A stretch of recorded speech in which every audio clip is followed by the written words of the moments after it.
Okay? Bom dia. Bom dia.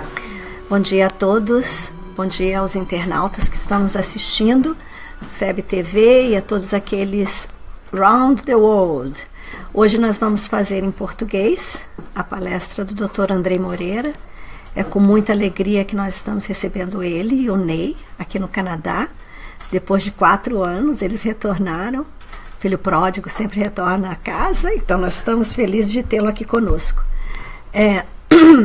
Eu vou falar um pouquinho do Andrei e depois vou falar o que ele vai falar agora pela manhã com a gente. Andrei Moreira é filho de Gerardo Dácio e Madalena Souza, médico, homeopata e terapeuta sistêmico de constelação familiar. Presidente da Associação Médico Espírita de Minas Gerais, AMENG, desde 2007. Escritor e autor de várias obras próprias e mediúnicas do Espírito Dias da Cruz, cujos direitos são integralmente doados às atividades assistenciais e doutrinárias da AMENG. Expositor espírita há 20 anos, coordenador de divulgação nacional e internacional e de caravanas de voluntariado da Fraternidade Sem Fronteiras, ONG que acolhe a mais de 12 mil crianças órfãs em Moçambique e Madagascar, na África. Então, hoje o Andrei, pela manhã, vai falar conosco sobre cura e autocura. E depois ele vai falar um pouquinho sobre esse trabalho dessa ONG Fraternidade Sem Fronteira, que eu acredito que é alguma coisa que nós todos temos muito interesse de saber o que é e aprender um pouquinho com ele, que é um trabalho lindíssimo. Então, Andrei, muito obrigada de você ter vindo. Obrigada de coração a você e ao Ney de estarem aqui conosco. E a gente vai começar com uma prece. Eu gostaria de chamar a Érica para vir fazer a nossa prece e depois dar a palavra ao Ney.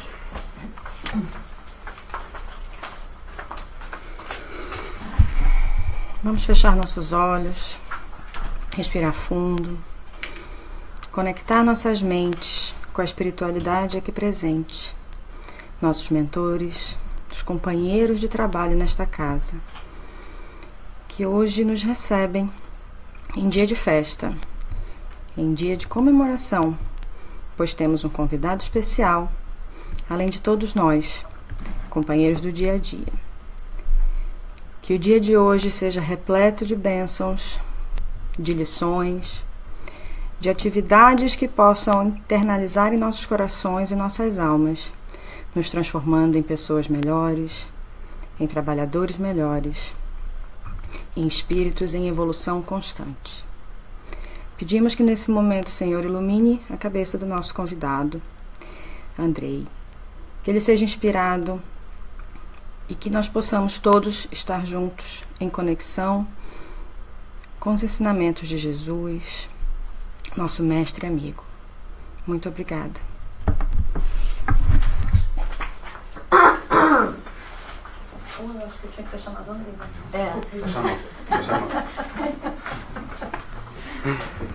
Bom dia a todos. Bom dia. Bom dia aos amigos que nos acompanham através da internet.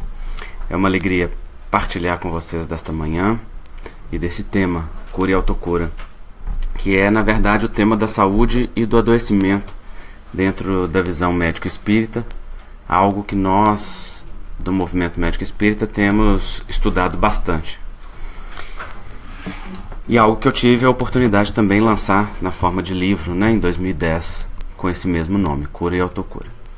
Então nós vamos começar falando de definições, porque saúde é uma palavra muito dita e pouco compreendida. O que é que nós queremos quando nós afirmamos buscar saúde? Para alguns, saúde representa um estado de ausência de enfermidades, de ausência de doenças, um corpo silencioso. Para outros representa força, poder e para alguns outros representa felicidade. São conceitos subjetivos que cada um define de acordo com a sua cultura, com a sua experiência, com a sua história e com aquilo que busque dentro de si. Nós, dentro do campo científico, utilizamos-nos de uma definição da Organização Mundial de Saúde, que nos diz que saúde é um estado dinâmico porque se altera a todo momento, de completo bem-estar físico, psíquico e social, e não meramente a ausência de doenças. Vejam que essa definição, bastante ampla, é do ano de 1946 e ela entrou em vigor em 49, 3 anos depois, e já são passados aí mais de 65 anos desta definição e ela ainda é um desafio para nós. Porque dentro da área da saúde nós somos formados para abordar a patologia, para olhar aquilo que está adulterado no organismo, para intervir naquilo que está problemático. E então o foco se torna na enfermidade e não na pessoa enferma. Com o avanço científico, nós vimos um processo de criação das especialidades e das superespecialidades, o que levou a um aprofundamento dentro de uma área, mas levou também a uma perda da noção do todo em outras áreas. Então, nós temos hoje um fenômeno que é chamado em psicologia de despersonalização, quando a pessoa perde a sua identidade, a sua subjetividade e se transforma naquela doença ou naquela patologia que está sendo tratada. É muito comum nos hospitais os médicos se referirem assim: eu vou tratar o infarto do leito 2, a hepatite do leito 5, ou eu vou lá ver aquela doença de Crohn, como se estivesse sendo feita uma visita à enfermidade e não ao enfermo. Esse processo, naturalmente, ele leva a uma perda da noção do todo e, sobretudo, da abordagem do todo. Mas isso não é culpa só da formação médica ou dos profissionais da área da saúde, não. É também, e muita, de nós pacientes. Por quê? Porque nós pacientes também temos essa visão fragmentada de saúde. A maioria dos enfermos que buscam tratamento em qualquer setor não desejam cura. Desejam apenas anestesia. Querem só se ver livre do sinal e do sintoma. Querem apenas se livrar do sofrimento. E se livrar do sofrimento é justo, é parte do processo de cura, mas está longe de representar a cura. Embora para uma boa parte das pessoas signifique cura. Então eu tenho enxaqueca, eu tomo um remedinho que me tira a enxaqueca, então eu estou curado. Não, não está curado. Está aliviado, não é?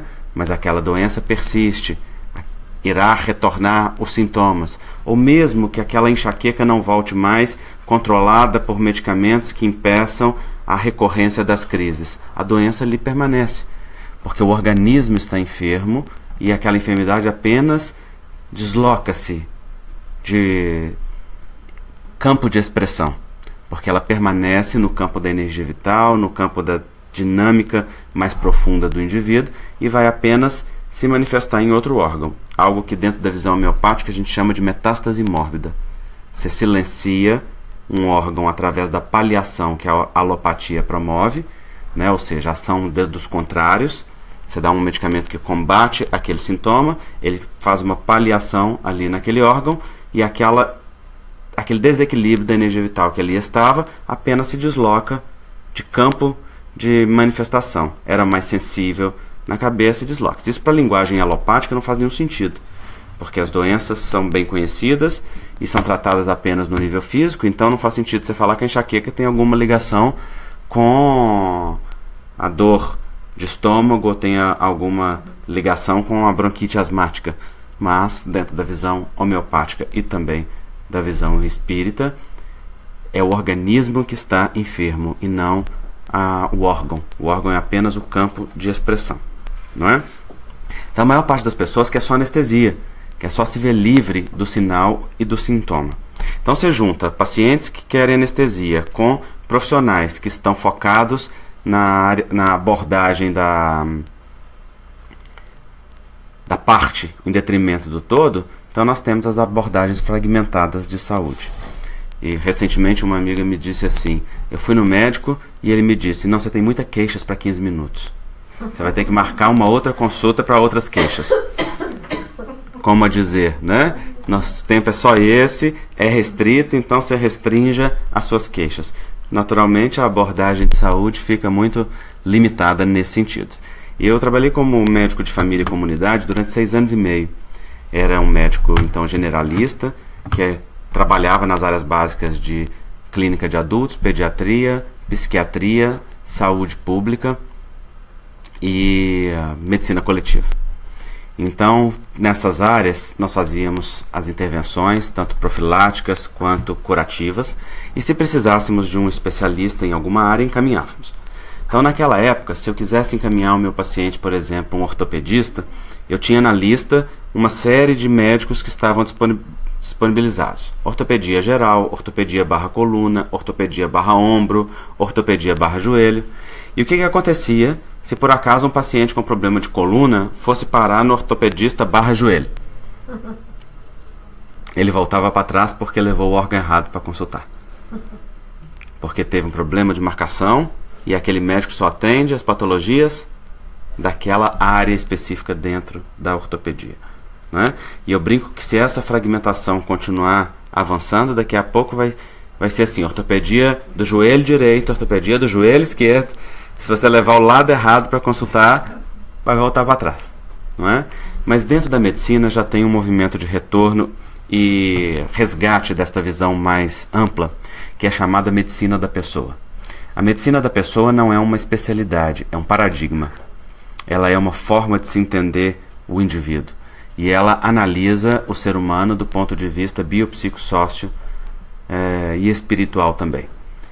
Entendendo espiritual aí neste caso pela subjetividade, pelos sentidos, pelos significados da pessoa.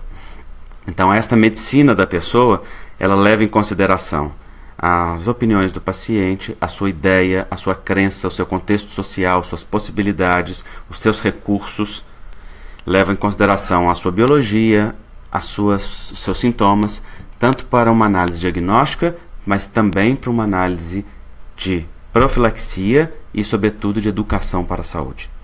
Nesse movimento, a pessoa é empoderada para assumir a responsabilidade sobre sua própria vida e sobre as suas decisões em saúde. Então, este paradigma, ele é uma visão que tem permeado, sobretudo a medicina de família e comunidade, mas que tem se estendido para outras abordagens também. Se nós acrescentamos, então, a esta definição da Organização Mundial de Saúde e a este contexto de fragmentação as questões espirituais, o conceito fica ainda mais complexo. Tentaram incorporar ao conceito da OMS o termo espiritualidade, mas foi rejeitado depois de algum tempo de discussão, porque é um conceito subjetivo e muito amplo, né, para se definir, ou pelo menos naquela época em que foi discutido. Hoje já há suficiente evidências científicas do papel da espiritualidade na saúde, talvez para ampliar um conceito de saúde na atualidade, mas naquela época foi rejeitado. E dentro do Espiritismo nós temos vários conceitos de saúde. Um muito importante é dado pelo Espírito Emmanuel no livro O Consolador, na questão número 95, onde Emmanuel vai dizer que saúde é a perfeita harmonia da alma. Vejam que interessante. Também Emmanuel não coloca o conceito da saúde no corpo físico, nem nos sinais e nem nos sintomas. Ele diz é a perfeita harmonia da alma. E o que é alma?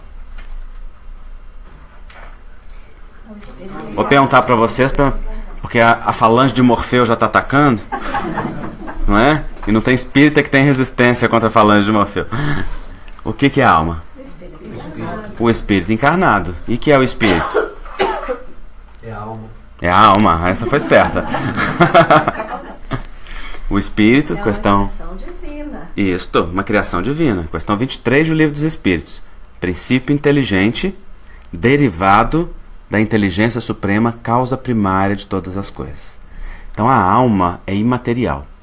Alma é um conceito filosófico, né, de variadas definições, e Allan Kardec se ocupou disso na introdução do Livro dos Espíritos, explicando que no conceito espírita, alma é o espírito na matéria.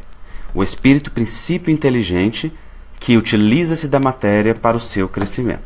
Então, para a gente compreender esse conceito de saúde do Espiritismo e ampliar o conceito proposto pela Organização Mundial de Saúde, nós precisamos repassar o modelo personalista espírita, né? Como que o ser humano é compreendido dentro do Espiritismo. Os espíritos nos ensinam que o espírito é criado simples e ignorante, e que evolui da simplicidade e ignorância para a perfeição que lhe é possível através do tempo. Inicialmente, o espírito é criado princípio espiritual, sem individualização, e estagia nos reinos inferiores da natureza, reino vegetal, mineral, vegetal, animal e racional, quando então inicia o seu processo de individualização, passando por reinos transitórios, e completa o seu processo de individualização no reino hominal, aonde inicia o seu processo de evolução consciente. Desperta-se-lhe a consciência, a liberdade, o livre-arbítrio, a capacidade de fazer escolhas gradativas que vão aumentando à medida que o espírito progride no percurso evolutivo. No início, no reino mineral, vegetal e animal e racional, o espírito é conduzido e tutelado pelos prepostos divinos sem livre-arbítrio. Não há liberdade para os animais. Não há liberdade porque não há consciência do eu. E onde não há consciência do eu, não há verdadeira capacidade de escolha. O que se tem é instinto. O que se tem é uma predisposição da natureza biológica e psicológica de cada animal ou de cada classe, não é? Dependendo da escala dentro do reino animal. Então, quando o espírito adquire a luz da razão e a capacidade de fazer escolhas, começa então a ter a responsabilidade que lhe é inerente e a capacidade de definir escolhas e movimentos que o levem na direção do progresso. Todo esse processo é conduzido pelas leis divinas. Leon Denis sintetizou este processo no livro No Problema do Ser, do Destino e da Dor, dizendo que o espírito dorme no vegetal, agita-se no animal e desperta no homem. Outros autores ampliaram um pouco o conceito para dizer que dorme no mineral, onde não há nenhum movimento, agita-se no vegetal, onde inicia o domínio do vitalismo, sonha no animal, onde desperta o instinto, inteligência rudimentar e o pensamento descontínuo, para despertar no homem e sublimar-se no anjo.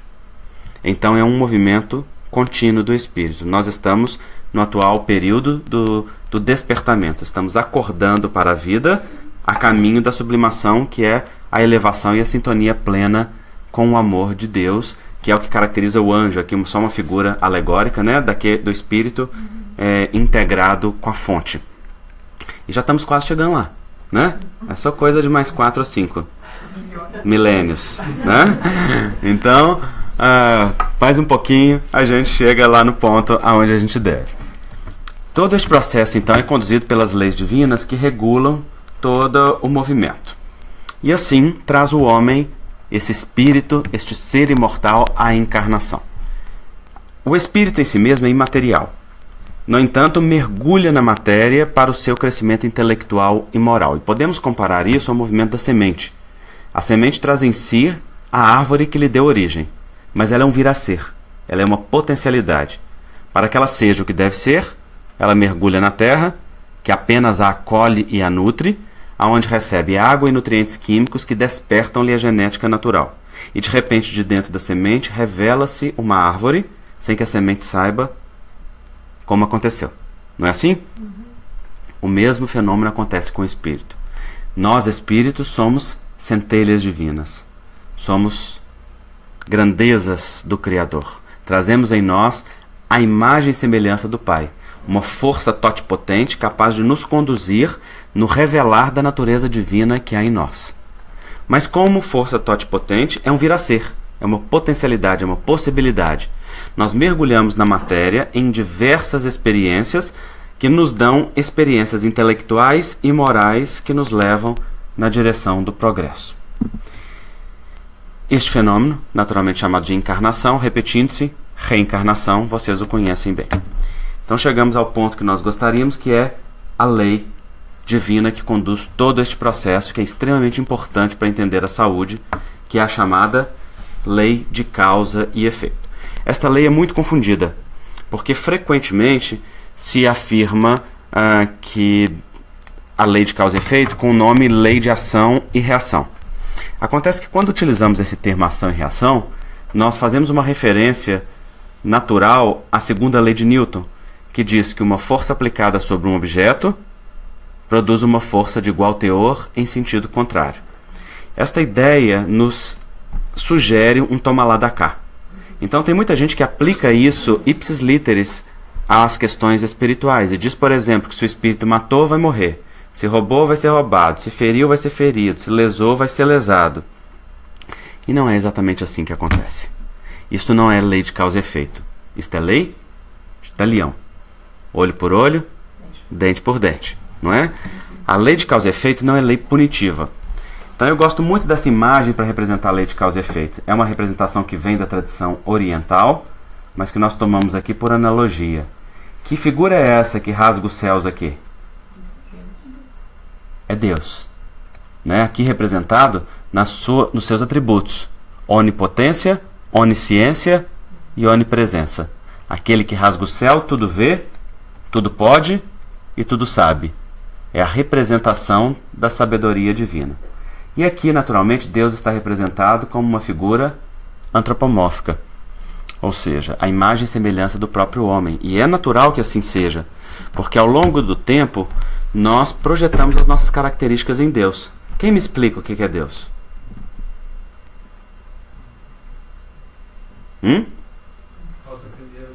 Causa primária de todas as coisas. Ótimo, nós decoramos a questão número 1 do Livro dos Espíritos. Agora vamos aprofundar. Explica a natureza íntima de Deus. Uma força particular que exerce no universo uma função especializada. E nós podemos agora filosofar à vontade, que nós não vamos conseguir chegar numa definição. Foi o que Allan Kardec fez nas 10 primeiras perguntas do Livro dos Espíritos. Até que os Espíritos falassem com ele assim, agora esse é o máximo que nós podemos dizer. Porque é o máximo que está na nossa capacidade de compreensão e na capacidade de vocês de apreensão. Então Deus é muito abstrato ainda para nós. Nós conseguimos saber-lhe os atributos e as características, mas não conseguimos compreender-lhe a natureza. Nós não conseguimos compreender algo que nunca é criado, que não tem fim. Nós que vivemos aprisionados nessas 3 dimensões, no espaço-tempo. Não é verdade? Então é natural que ao longo do tempo nós tenhamos projetados em Deus as nossas características. Porque aquilo que é nosso, aquilo que é próprio, aquilo que é conhecido, é a nossa própria experiência. Então aqui Deus está como essa figura. Os raios representam o seu poder, né? Poder de interação e de ação. E ele está intervindo aonde? No universo material. Não é verdade? O mar é o símbolo do movimento da vida, do movimento espiritual, do movimento fluido da natureza das coisas. E esse aqui, quem é? O homem. Nossa. Somos nós. É um brasileiro perdido no Canadá. Não é? É um espertão. É um canadense. Não é? É quem? É o ser humano, é o espírito, que está genuflexo diante das leis divinas. Isso significa o espírito submete à lei, quer queira, quer não, quer conheça ou não. Por quê? Porque a lei é natural. Ela não importa o que nós achamos, o que nós pensamos a seu respeito. E o que esse espertão está tentando fazer?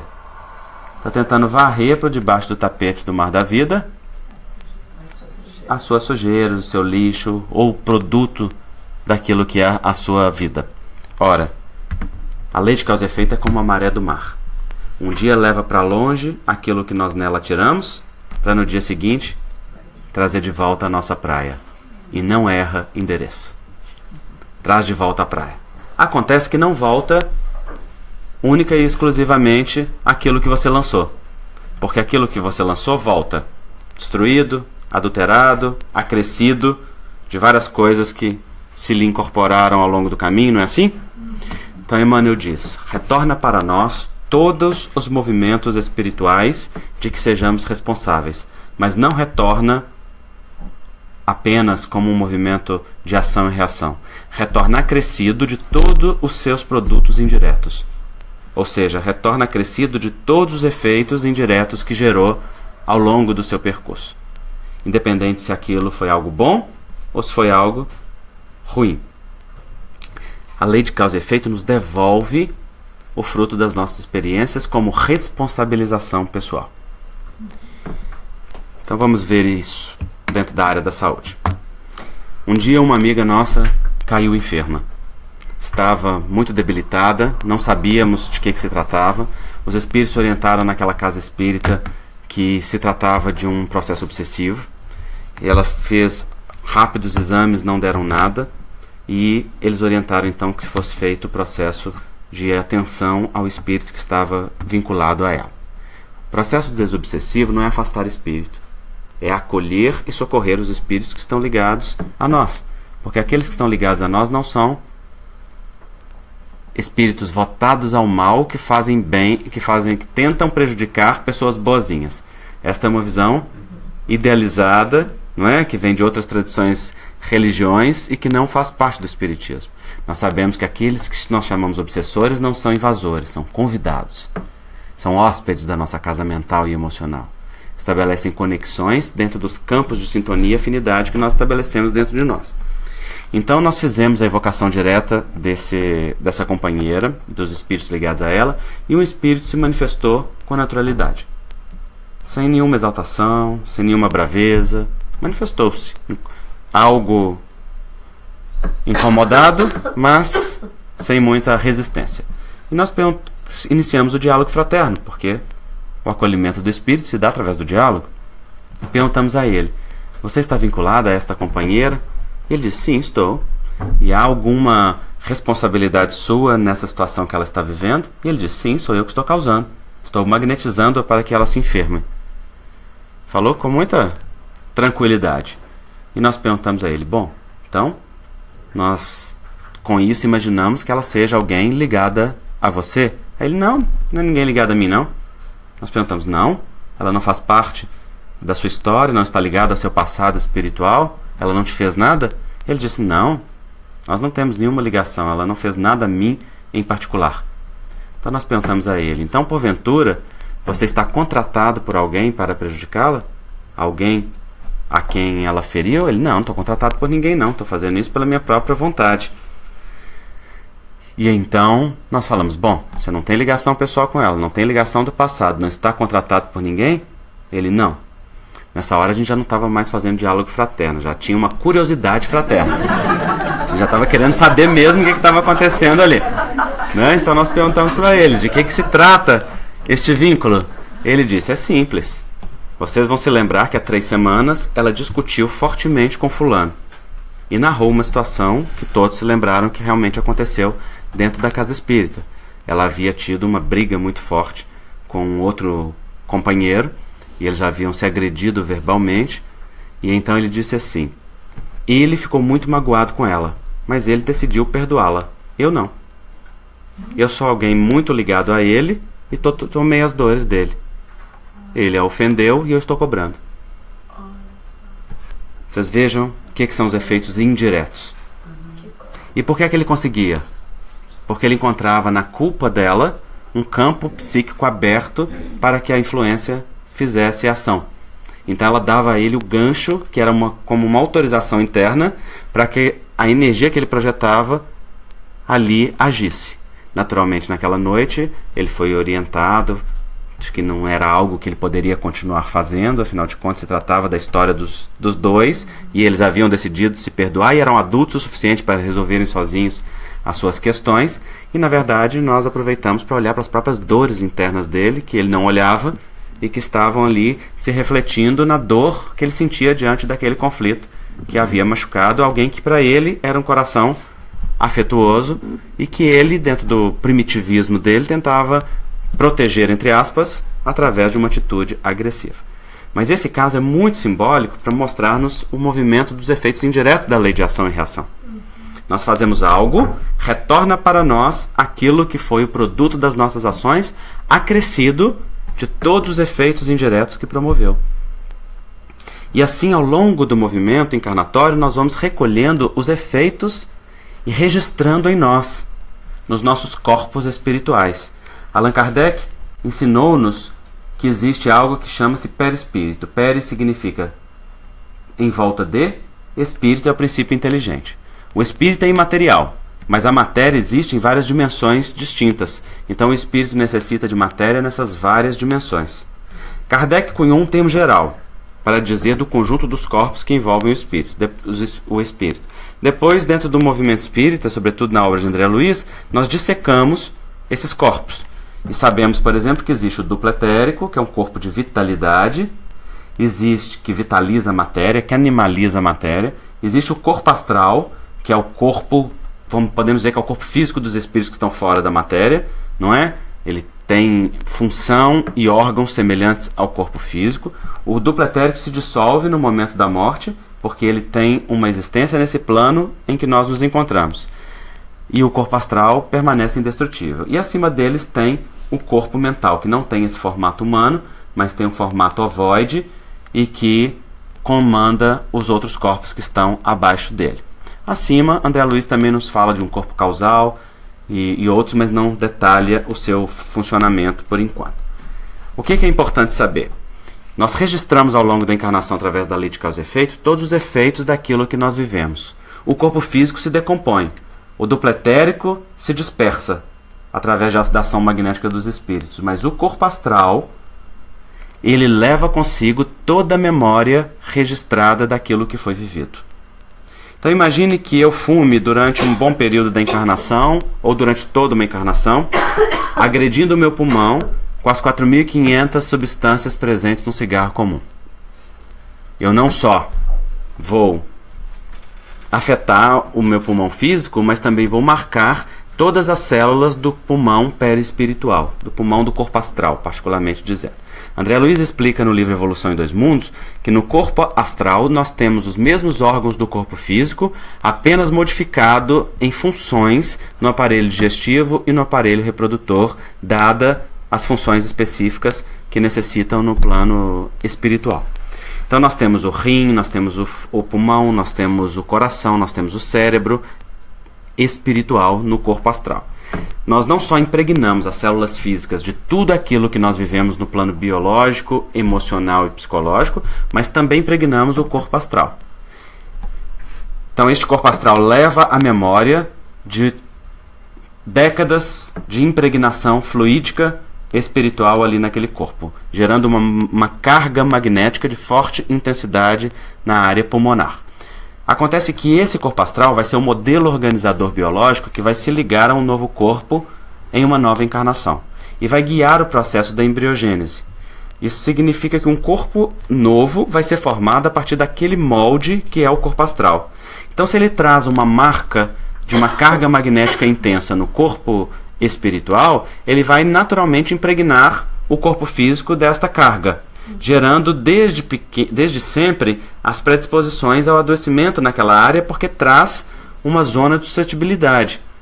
Uma predisposição, por exemplo, na criança, a bronquiolite de repetição, as alergias respiratórias, a asma ou a bronquite, as pneumonias de repetição, que não significa que vem disto, mas que pode ser derivado, por exemplo, de uma marca registrada ali naquele sistema respiratório de algo que foi vivido no passado. Quando estas marcas são muito intensas, porque houve destruição do corpo espiritual, por exemplo, em espíritos que se suicidaram, ou em outros que destruíram seu organismo através de fortes atitudes físicas ou mentais, então este novo corpo em uma nova encarnação muitas vezes não é viável e gera fetos mal formados que vão ser abortados espontaneamente. É interessante observar que, do ponto de vista espírita, o aborto não está nunca justificado, porque estes fetos mal formados que não chegam a ter uma vida viável do ponto de vista da utilitaridade que nós damos à vida biológica, eles estão seguindo planejamentos espirituais específicos, dentro do processo de recomposição do corpo espiritual. Muitas vezes são espíritos que se suicidaram, precisam recompor rapidamente o corpo astral. Por outras vezes são espíritos que deformaram seu corpo astral através de fixações mentais no plano espiritual, modificando a forma do corpo espiritual, precisando recobrar, por exemplo, a forma humana. Espíritos que se ovoidizaram, ficando no monoideísmo, num pensamento fixo no mal ou na vingança, que levou a uma perda da forma do corpo astral para ficar apenas no formato do corpo mental, que é um formato ovoide, por isso o termo ovoidização, e necessitam do choque anímico que a encarnação promove, porque o automatismo biológico da evolução através da filogênese, né, que foi a evolução da espécie que está ali naquela memória biológica automática e que é recapitulada, né, ao longo do processo da embriogênese, faz com que haja naturalmente um impacto na recomposição da forma física e também a forma mental da mãe, na sua fixação durante o processo da gestação, ajuda para que recomponha a forma física. Então, mesmo aqueles que não são viáveis, que não têm uma saúde do ponto de vista físico, estão em processo de recomposição. E aqueles que recebem filhos desta natureza têm vinculação espiritual com estes espíritos que estão ali reencarnando através daquelas experiências que vão gerar fetos mal formados. Geralmente são processos de resgate espiritual, de reencontro amoroso, de reconstrução amorosa. Geralmente a vida permite àqueles que destruíram agora reconstruir, permite àqueles que participaram no processo da desesperação de agora pacificar, permite àqueles que ontem tiveram algo que responsabilizaram-se agora auxiliar no processo de cura. Isto quando não são pais missionários que se ofereceram por amor a receber aqueles espíritos em processo de reajuste íntimo. Então há sempre um processo naturalmente sábio acontecendo ali, guiado pelo processo da sintonia espiritual. O fato é que o registro do corpo astral vai formatar o corpo físico, gerando seu funcionamento saudável ou enfermiço desde o início, de acordo com aquele registro que está ali no corpo astral. André Luiz vai dizer no livro Evolução em Dois Mundos que cada um de nós vai adoecer em áreas específicas do corpo físico, aonde traz uma zona de suscetibilidade. Por isso um adoece do pulmão, outro dos rins, outro da cabeça. Cada um tem uma área de predisposição. E ele diz, esta área de suscetibilidade ou predisposição está ligada às nossas faltas do passado, aonde no corpo espiritual há os maiores registros energéticos que vão gerar áreas que ele chama de áreas que geram soluções de continuidade, ou seja, uma menor conexão do campo espiritual com o campo físico ali, predispondo aquela área a maiores distúrbios, porque o que mantém as células coesas, os tecidos integrados e o movimento da vida ali é a energia vital que compõe o corpo etérico com o molde ou com a malha magnética do campo do corpo astral, que mantém aquela área em coesão. Se há ali um distúrbio ou se há uma solução de continuidade, né, uma ruptura, então vai predispor no campo físico a uma maior suscetibilidade ao adoecimento. Naquela área vai ter um campo magnético que permite que vírus, bactérias, fungos se desenvolvam com mais facilidade. Vai permitir que os órgãos, as células físicas, se enfermem com mais frequência. E se isso chegar a um nível de gravidade mais intensa, permite que naquela área se desenvolvam as mutações gênicas que culminam nos cânceres mais variados, nos tumores mais variados, de acordo com a gravidade daquilo que está necessitando o espírito de viver ou que está registrado no corpo espiritual. O fato é que o registro que a lei de causa e efeito faz no corpo astral é um modelo para o funcionamento equilibrado ou não do corpo astral em uma nova encarnação. Mas acontece que o espírito também pode manter uma determinada carga armazenada neste corpo astral para posterior drenagem ou posterior solução. Os espíritos dizem há situações que podem ser contidas para serem equacionadas no futuro. Então pode ser programado que o espírito drene aquela carga energética numa área da vida que tenha mais condição, que tenha mais sustento interior, ou que funcione para ele como uma experiência pedagógica mais útil, através de um processo de adoecimento, por exemplo, e aquilo fica ali armazenado no corpo astral. Eu, particularmente, não entendia como que pode uma carga magnética ficar armazenada no corpo astral sem ser drenada imediatamente para o corpo físico, pois corpo astral e corpo físico estão intimamente vinculados célula a célula. Como algo pode ser contido no mais profundo sem afetar o mais superficial? É a mesma coisa de você pegar um papel e tocar uma superfície molhada e não querer que aquela superfície molhada impregne o papel da água que ali está, não é? Então eu ficava pensando, como que pode ser isso? E o Espírito Dias da Cruz recentemente nos orientou a esse respeito na Associação Médica Espírita de Minas Gerais. Ele escreveu uma mensagem que ele fala dos subníveis quânticos do corpo astral. E ele nos diz que o corpo astral tem vários subníveis. E que nesses subníveis as cargas magnéticas podem ser contidas em subníveis mais profundos, como se fossem camadas, semelhante em uma imagem alegórica às camadas de uma cebola, né, que estão superpostas, que se tocam, mas são diferenciadas entre si, e você pode então conter uma determinada carga em um subnível mais profundo, sem que ele afete imediatamente o subnível superior. No entanto, diz ele, se ao longo da vida o espírito vai sobrecarregando aquele depósito energético com cargas de mesmo teor, pode ser que aquela carga chegue num ponto de saturação que então passe para subníveis mais superficiais, atingindo diretamente o corpo físico e fazendo um movimento de drenagem imediata. Então algo que estava contido, se é sobrecarregado, vai ser drenado imediatamente à medida que o espírito aumente o ponto de saturação daquela energia que está lá contida. Também é verdade que se ao longo da vida o espírito atrai cargas magnéticas de teor oposto, aquela natural atração vai fazer com que haja uma repulsão das cargas que lhes são opostas, fazendo um fenômeno de substituição das cargas magnéticas que estão ali armazenadas, sem necessidade de que aquela carga armazenada chegue a um ponto de saturação que passe para o corpo físico através de uma enfermidade. Então diz ele, veja a misericórdia divina, dando ao homem oportunidade para, através da reeducação espiritual, modificar a natureza daquilo que está contido dentro de si. É o livre-arbítrio que determina se vai saturar do mesmo teor ou se vai aliviar. Allan Kardec foi um sábio que percebeu isso de uma forma muito perfeita. E ele vai escrever no livro A Gênese que no processo de tratamento do corpo espiritual, o processo de tratamento da medicina espírita era substituir uma molécula malsã por uma molécula sã. Vejam esta expressão de Kardec. Naquela época não tinha física quântica, naquela época não existia a compreensão da natureza energética nem física do ser humano como nós temos hoje. Quando Kardec diz substituir uma molécula no corpo espiritual malsã por uma molécula sã, ele está falando o quê?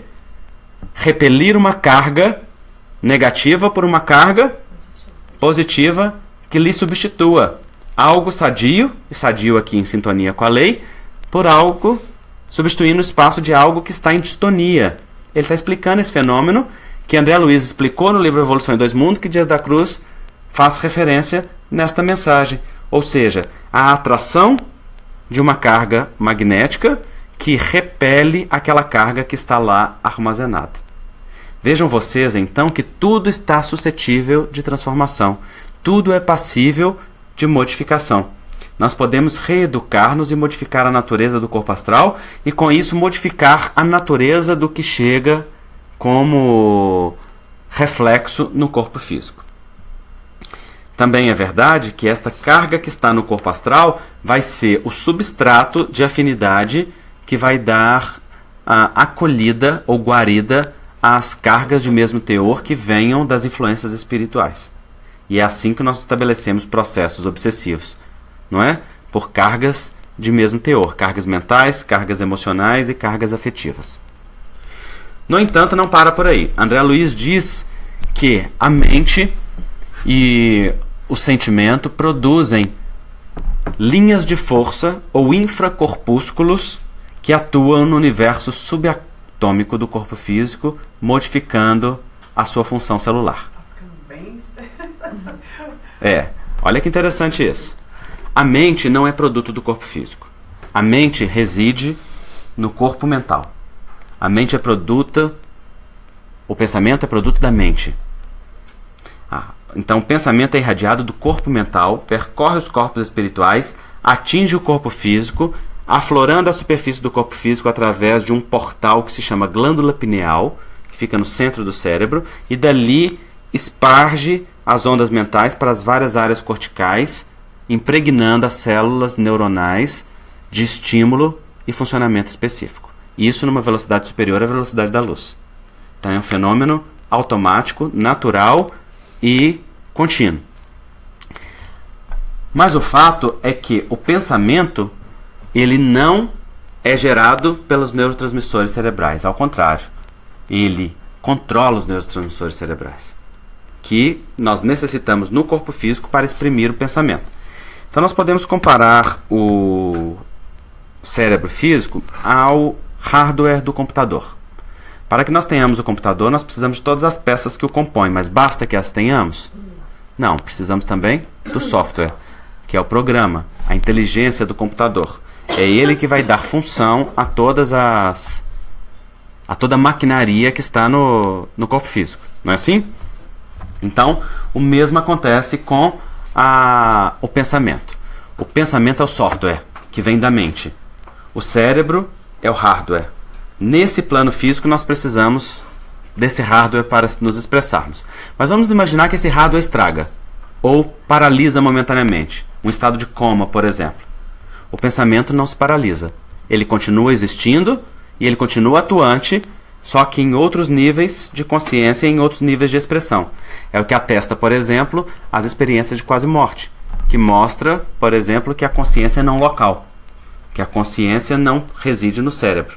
A tal ponto que hoje a medicina se pergunta onde está a consciência, já que existem suficientes evidências para aventar a hipótese de que a consciência é não local e de que ela não reside no cérebro físico. A medicina não sabe explicar aonde ela está, mas sabe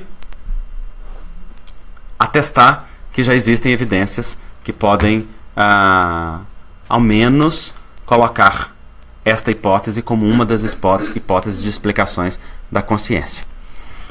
Então, de lá do campo mental vem o pensamento, gerando linhas de força ou infracorpúsculos. O que a André Luiz está falando aí? Cargas magnéticas. O pensamento, ele atua como onda e ele atua como partícula, dentro da dualidade onda-partícula que a física quântica nos explica. Ele tem função de onda e tem função de partícula. Ele atua como função local e ele atua como movimento irradiador, estabelecendo conexões. Então, o pensamento aflora no cérebro através da glândula pineal, espraia-se para as zonas corticais, irradia a partir do cérebro físico e perispiritual, através do chakra frontal, para o ambiente. Esta onda mental, associada também a uma onda emocional, porque elas são um casalzinho de namorados. Estão sempre juntos, mão dada, né? Pensamento gerando sentimento, sentimento gerando pensamento. Este binômio, pensamento e sentimento, embora eles tenham funções isoladas, específicas, mas geralmente em conjunto, irradia-se para um ambiente e vai procurar as ondas afins, estabelecendo conexão. Nós então criamos um campo magnético ao nosso redor que é fruto da nossa criação mental e emocional. Esse campo magnético tem a nossa digital espiritual. Ele traz a nossa natureza, a natureza do que pensamos, do que sentimos e do que somos. E é este campo que vai autorizar ou não as experiências que nós temos. É ele que vai atrair ou repelir pessoas, espíritos, ondas mentais, circunstâncias, acontecimentos. É ele que determina a vida. Emmanuel diz assim: da mesma forma que a aranha tece a teia e vive no centro dela, o homem vive submerso nas criações do seu pensamento. Linda imagem. A aranha escolhe aonde põe a teia nasce dela, ela vai ligando os pontos e com isso ela estabelece a rede. Mas depois que a rede está estabelecida, ela vive no centro daquela teia. E ali, aquela teia funciona como um movimento de acolhimento de tudo. É a teia que vai acolher o alimento, é a teia que vai proteger a aranha, é a teia que vai ser campo de movimentação da aranha, é a teia que vai ser a residência e a morada da aranha. O mesmo acontece conosco. Irradiando a onda mental e emocional, esta onda busca as suas afins, estabelecendo conexões de encarnado para encarnado, de encarnado para desencarnado, com outras ondas mentais, com outras realidades energéticas que não são pessoas, e nós passamos a estabelecer uma rede. E vivemos na conexão daquela rede. O que aquela rede colher, nos atinge. Tudo que toca o universo magnético daquela rede é absorvido por nós na afinidade e na sintonia. Passa para o nosso sistema energético, é filtrado pelos chakras e é direcionado diretamente para o corpo físico, especificamente para áreas do sistema nervoso e do sistema endócrino. Porque cada chakra, cada órgão energético que está no nosso corpo etérico e no nosso corpo astral está ligado a uma glândula e a uma parte específica do sistema nervoso. Produzimos o que pensamos e o que somos, escolhemos o que sentimos, irradiamos, estabelecemos conexão e passamos a colher o fruto da mesma natureza. Volta para nós aquilo que nós somos. Olha a lei de causa e efeito aí como uma forma natural. Vocês vejam que a ciência espírita nos explica a ponto de nós compreendermos que não se trata de nenhum fenômeno de punição nem de merecimento, de um Deus que quer nos beneficiar porque gostou da nossa cara, porque se agradou, porque nós somos bonzinhos. Se trata de um fenômeno de ressonância magnética natural. O que nós somos recolhe as afinidades. E isso atrai e autoriza circunstâncias. Por isso uma pessoa que é sortuda, entre aspas, não é sortuda. Ela tem uma autorização no seu campo magnético para que aquilo aconteça.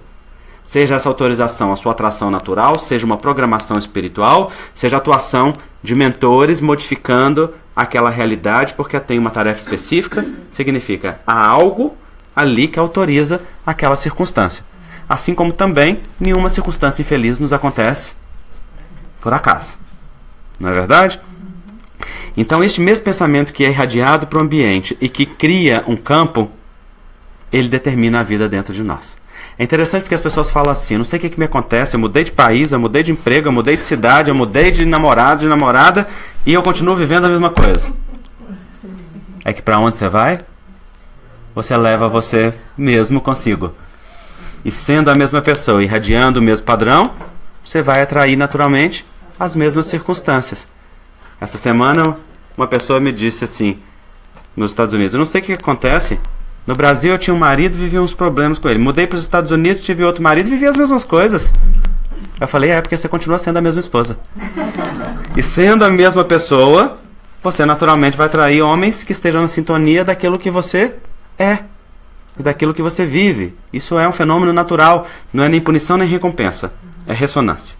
Mas estas ondas mentais e emocionais que estabelecem linhas de forças ou infracorpúsculos vão atuar no universo subatômico. O que é o universo subatômico? Nosso corpo é formado de células, que são os tijolinhos do corpo. Estas células de substâncias. E as substâncias de átomos e partículas subatômicas.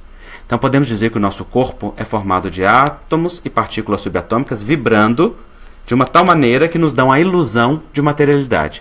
Nós temos a ilusão de que isso aqui é concreto, mas não é concreto. Isso aqui é atômico. A cadeira que vocês estão sentadas é atômica. Esse prédio é atômico. Tudo são átomos vibrando e dando-nos a ilusão de materialidade. Estes átomos estão conectados com a dimensão imediatamente superior, numa escala quântica. Significa, não há solução de continuidade entre os corpos espirituais. Os corpos não estão um atrás do outro, igual esta imagem didática sugere. Eles estão um dentro do outro. Eles ocupam o mesmo lugar, mas eles não desafiam a física, porque a física diz que não pode um corpo ocupar o mesmo lugar no mesmo espaço. Eles ocupam o mesmo lugar em diferentes espaços dimensionais. Então estão entrelaçados dentro de algo que hoje é chamado de entrelaçamento quântico. Estão entrelaçados, vibrando juntos, molécula a molécula, de tal maneira que o fenômeno que acontece em um ressona vibratoriamente em todos os corpos, tanto no movimento de ida quanto de vinda. É uma via de mão dupla. O que acontece no físico ressoa até o espiritual, do espiritual até o físico. Se Emmanuel está dizendo que o pensamento e o sentimento, vibrando lá do mais profundo, percorrem os corpos espirituais e atinge o universo subatômico, está nos dizendo que ele modifica o universo subatômico, modificando as substâncias dentro da célula, com isso modificando o funcionamento da célula através da mudança da ativação dos genes que estão no interior do núcleo da célula. Este é o pensamento espírita, que diz que a célula funciona guiada e comandada pelo pensamento e pelo sentimento. Consequentemente, pelo livre-arbítrio e pelo comportamento. Será que a medicina concorda com isso? Até o ano 2000, a medicina estudava algo que se chamava genética. E nós estabelecemos o projeto Genoma, que era a expectativa de que o mapeamento dos genes totais do organismo humano nos desse a chave para o código da vida. Quando o projeto Genoma terminou, nós descobrimos que nós temos poucos genes a mais do que um pé de milho. Que temos menos genes do que alguns insetos. Ou que alguns vegetais. Então descobriu-se que não é o número de genes que responde pela complexidade da vida. Caiu por terra aquilo que era chamado de determinismo genético. Acreditava-se que a célula funcionasse como uma monarquia, que os genes mandavam e tudo acontecia sem nenhuma discussão, sem nenhuma alteração ou controle. Do ano 2000 em diante, aprofundou-se algo que é chamado de epigenética. Epi significa acima de.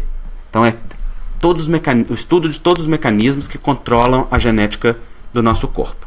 Descobriu-se, por exemplo, que existem complexos mecanismos moleculares que comandam a ativação e a desativação do núcleo. Moléculas que estão na membrana da célula, no citoesqueleto da célula, no interior do núcleo, que são capazes de ligar e desligar os genes. Descobriu-se que apenas 20% dos genes estão permanentemente ativados.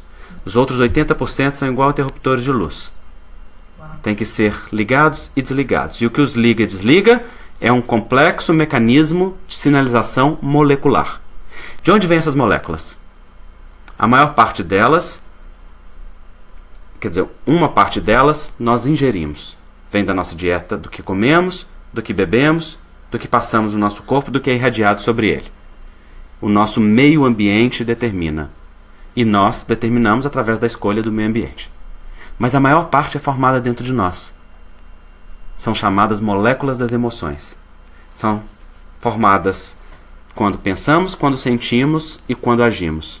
E isto produz uma cascata neuroquímica dentro de nós que faz um bombardeio de moléculas no sangue que vão circular para o sangue pelo corpo todo e vão se ligar às células, produzindo sinalizações de ativação e desativação do núcleo, dos genes. Então o que a medicina hoje sabe muito claramente? Que a célula não é uma monarquia, a célula é uma democracia. Os genes verdadeiramente mandam e têm poder, mas o poder deles é regulado pelo povo. As moléculas regulam o processo e dizem o que é o limite do que os genes podem fazer ou não fazer. Bota genes no poder e tira genes do poder. Igual a democracia faz com os presidentes. Não é assim? Então, este conhecimento nos afirma que é o meio ambiente que comanda o funcionamento celular. O meio ambiente do que nós colocamos em nós, que nós produzimos em nós, e o meio ambiente que está em volta das células, nas sinalizações moleculares que vão fazer com que aquela célula tenha uma informação específica. Vejam vocês, o Espiritismo nos diz: existem correntes de pensamento gerando linhas de força ou infracorpúsculos que atuam no universo subatômico, modificando as substâncias dentro da célula, ativando e desativando genes. A medicina nos diz: existem moléculas que vêm da dieta e são produzidas dentro do corpo, que geram uma sinalização molecular dentro da célula, que ativa e desativa genes. O que é isso? Chave e fechadura. Os pensamentos se casam. A única diferença é que o Espiritismo fala isso há 50 anos e a medicina há 15. A única diferença é que o Espiritismo continua ainda mais além, dizendo que não só concorda com tudo que a ciência está descobrindo, mas que vai além, como diz Kardec no livro A Gênese, no campo espiritual, para dizer que a natureza magnética do pensamento e do sentimento gera uma formatação quântica que determina a ativação e a desativação destes genes. Ou seja, não só as moléculas que produzimos fisicamente e que ingerimos, mas também a informação quântica que vem através das linhas de força do campo magnético do corpo espiritual, impregna o corpo físico, formatando a sua função. Assim sendo, nós vemos que nós não somos vítimas de nada. O que acontece no nosso corpo é um reflexo do que vai na alma. Sinais e sintomas são mensagens geradas nas nossas funduras. São movimentos que afloram a superfície como bolhas que afloram do fundo da lagoa e que se manifestam ali na superfície como uma sinalização. Brigar com as nossas doenças ou com os nossos sintomas é a mesma coisa que brigar com a televisão pelo conteúdo da novela. A televisão é só um aparelho que é capaz de captar as ondas que são emitidas da estação, que trazem no seu conteúdo aquilo que foi gravado no estúdio pelos personagens que foram contratados para representar o que um roteirista escreveu. Então as ondas carregam a decisão de um roteirista, a interpretação dos personagens, a intenção da emissora e a máquina, que é a televisão, capta esta onda e mostra em imagem isto. Ora, o roteirista somos nós e o nosso livre-arbítrio. Os personagens nós atraímos através da nossa afinidade, da nossa sintonia. Vibramos tudo com a nossa intenção. E essa onda emitida pela estação mental e emocional do mais profundo é captada pelo corpo físico, que é sensível o suficiente para transformar em imagem aquilo que vai no mais profundo de nós. Então, o que aflora no corpo na forma de sinais e sintomas são recados dos movimentos espirituais e físicos também que nós fazemos, porque o físico também é reflexo do nosso livre-arbítrio. Por isso é muito útil olhar para o nosso corpo físico como um movimento de despertamento da consciência. Nossos sintomas têm algo a nos dizer. Eles falam de um movimento que acontece em nós, do nível físico ao nível espiritual. É justo que nós utilizemos pílulas para aliviar o sofrimento físico ou cirurgias para amenizar o órgão enfermo, mas não basta. Apenas utilizar pílulas e cirurgias é o mesmo que dar uma demão de tinta em parede mofada. Fica lindo por alguns dias, porque o problema da parede mofada não é o mofo. O mofo apenas se desenvolve em cima da umidade que vem da infiltração, que é a verdadeira causa. É justo tratar a parede e retirar o mofo, mas é essencial curar a infiltração. É justo aliviar o corpo de todo o sofrimento e de todos os sinais e sintomas que nos trazem limitação, mas é essencial ir em busca da infiltração moral e comportamental que permite que aquela manifestação aconteça. É justo mergulhar em nós mesmos através do autoconhecimento para reconhecer quais os padrões de onda mental e emocional que nós vibramos, quais as decisões, quais os efeitos daquilo que fazemos que retorna para nós, para observar a natureza das relações afetivas e da qualidade do que nós estabelecemos com o outro, para analisar a natureza daquilo que nós vivemos na solidão da nossa relação conosco mesmo, com a nossa autoestima, com a nossa autoconsciência, com a nossa percepção do que vibra no mais profundo de nós mesmos, com a aceitação do que é real em nós, para reconhecer o nível das máscaras sociais que nós utilizamos para esconder a nossa espontaneidade, a nossa naturalidade, a nossa realidade íntima, para permitir que, olhando para nós mergulhemos num processo de autoaceitação e autoacolhimento do espírito imortal que somos, na sintonia com a lei divina, permitindo que a expansão de nós mesmos aconteça continuamente. Quando nós pensamos no bem, sentimos o bem e agimos no bem, geramos naturalmente ondas de pensamento e emoção harmonizadas que vão harmonizar o corpo físico. Mas quando o nosso pensamento, sentimento e ação estão distantes do bem, o que nós chamamos de mal, naturalmente geramos ondas perturbadas que vão perturbar o corpo físico. E então aquela sinalização do corpo físico é como se dissesse: esta natureza de onda eu não tolero. Esta natureza de vibração eu não consigo me manter em equilíbrio. É uma imagem dizendo: esta natureza que foi vibrada no mais profundo não me coloca em harmonia. Em outras palavras, retorne ao equilíbrio, retorne à harmonia, resgate a harmonia consigo mesmo. Como o corpo é simbólico, e há todo um simbolismo psicológico nas várias funções do nosso corpo, a sabedoria natural que vige em nós, aquilo que os gregos antigos chamavam de physis, a força natural que conduz à saúde, a sabedoria natural que conduz à saúde, manifesta no corpo de forma simbólica, de tal maneira que nós estamos sinalizados naquilo que precisamos. Por isso, quando nós olhamos para o nosso corpo, nós devemos fazer duas perguntas: por quê e para quê? O porquê nos remete à causa, o para quê nos remete à função. O porquê tem duas maneiras de serem ditas: uma arrogante e outra humilde. A maioria das pessoas pergunta com arrogância. Não é um porquê de quem quer saber a causa, é um porquê de quem pede contas à vida do porquê está passando por aquilo. Não quer verdadeiramente saber. Quer que seja feita justiça porque se sente vítima.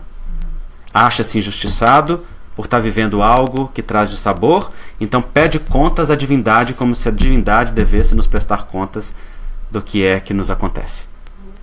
Este porquê não move a vida. Este porquê gera depressão. Porque este porquê é a expressão da rebeldia. E a rebeldia cristaliza os movimentos da alma, mata a alegria de viver. Já o porquê humilde, que busca a causa com o objetivo de ampliar consciência e descobrir movimentos, este nos ajuda, mas nem sempre é possível. Muitas vezes nós não conseguimos chegar a um porquê de uma determinada experiência, seja porque ela está enraizada no passado espiritual, ou nas questões espirituais que não estão conscientes, ou em movimentos psicológicos do inconsciente e da nossa vida íntima que não está claro para nós ainda. Mesmo quando não é possível saber o porquê, o para quê pode ser percebido. Porque no para quê nós olhamos para o movimento que acontece em nós. Nem sempre para a finalidade última, que às vezes só vai ser percebida com o tempo, quando a maturidade nos trouxer a síntese da experiência através do seu esgotamento. Mas, quando nós olhamos para o efeito que produz em nós, nós podemos ver um movimento que ela traz. Eu posso não saber o que me causou hipertensão e diabetes. Posso não entender qual é a pressão interna que está aumentada, ou qual é o real metabolismo que eu preciso fazer dentro de mim. Mas eu posso olhar para a diabetes, para a hipertensão e perceber claramente que ela me coloca limites. E que me colocando limites me obriga no autocuidado afetivo comigo mesmo. Senão eu naturalmente sofro efeitos daquele processo. Então eu posso não saber o porquê, mas eu vejo já claramente um para quê. E não sabendo o porquê eu posso me cuidar. Eu posso aproveitar aquela experiência para fazer um movimento que ela sinaliza em mim. Que às vezes é um movimento interno, às vezes é um movimento na relação. Às vezes intenciona aproximar afetos, estabelecer sensibilidade. Quantas pessoas só se abrem para outras quando ficam vulneráveis? Quantas pessoas solicitam a criação de processos internos que verdadeiramente ajudem a fazer movimentos relacionais que não dão conta de fazer? Fica doente, na doença é cuidado com afeto por alguém que é um desafeto, e então pode curar aquela relação através do perdão ou da reconciliação.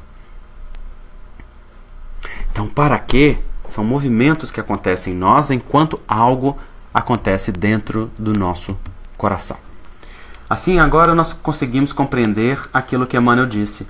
Saúde é a perfeita harmonia da alma, porque se a alma é o espírito com seus corpos espirituais, e se este espírito está em sintonia com a lei de Deus, no bem pensar, no bem falar e no bem agir, gerando ondas harmônicas que mantêm o seu corpo em harmonia, então isso expressa saúde. Mas pode acontecer que um corpo não esteja em saúde orgânica e a alma esteja saudável. Porque o espírito pode ter programado uma doença auxílio, ou pode estar em processo de exoneração final de uma carga do corpo astral que escolheu exonerar, mas está com o psiquismo e o afeto em sintonia com a lei divina, manifestando saúde. E também pode acontecer que um corpo harmônico esconda um espírito profundamente enfermo, porque ainda não está expresso no corpo físico a enfermidade, mas está no nível mental, emocional e afetivo, a caminho, no futuro, de um adoecimento mais profundo. É que o adoecimento mental e emocional ele é mais profundo do que o adoecimento físico. O adoecimento vem para o físico quando começa um movimento de exoneração, ou quando chega num ponto de saturação. E isso geralmente acontece quando o espírito se arrepende. Então acontece o descenso vibratório, a exoneração do campo mais profundo para o campo orgânico ou biológico. Vocês podem ver que os doentes mentais têm poucos adoecimentos físicos. Porque a doença mental, ela está num nível mais profundo e ela coloca o indivíduo meio que protegido no ponto de vista físico, não é? Mas no momento que o indivíduo entra no remorso ou no arrependimento, então começam os processos de exoneração. E aí há um alívio, inclusive, no campo mental. Né? A homeopatia explica isso muito bem, porque ela nos mostra que nós adoecemos de dentro para fora e nos curamos aliás, adoecemos de fora para dentro e nos curamos de dentro para fora. Então primeiro adoece a pele, depois as mucosas, depois o trato respiratório, depois o digestivo, órgãos vitais, emocional e mental. Esse é o caminho do adoecimento. E o caminho da cura é o inverso. Primeiro se cura o mental e emocional, depois os órgãos vitais, depois digestivo, depois respiratório, depois mucosa, depois a pele. Então, quando há um alívio no campo mais profundo do mental e emocional, isso é trazido para subníveis mais superficiais. E esse processo de exoneração é o caminho de cura, que a homeopatia descreve muito bem, que o espiritismo também nos remete. Veja o que diz o espírito Lourenço Prado através de Chico Xavier. Saúde é o pensamento em harmonia com a lei de Deus. Doença é o processo de retificá-lo. Retificar quem? O pensamento. Né? Então perceba que a referência de saúde aqui para o Lourenço Prado é pensamento, a alma. Então doença é o processo de retificar o pensamento, corrigindo erros e abusos realizados por nós mesmos no passado ou no presente diante dela. Dela quem? Lei de Deus. O que é a doença? O processo, a reflexo natural e o movimento ao mesmo tempo de reharmonização diante da lei divina. Então nós chegamos numa definição com a qual nós finalizamos, que é muito profunda, do espírito Joseph Gleber, através do médium Roberto Lúcio, num dos livrinhos que está ali fora, que é o primeiro livro da Associação Médico Espírita de Minas Gerais, que é o Cura e Autocura. Cura e Autocura. É o Homem Sadio. No Homem Sadio, Joseph Gleber, que é um médico espiritual que orienta as atividades na associação desde o começo, diz que saúde é a realização real da conexão criatura-criador. E a doença, o contrário momentâneo de tal fato. Olha que bonita definição. Saúde é o espírito integrado com a sua fonte. Conexão criatura-criador. Pensamento e sentimento em harmonia com o bem e com o belo. Amor fluindo e vibrando na criatura, que é a imagem e semelhança do Criador. E o que é doença? O processo de oposto a isso.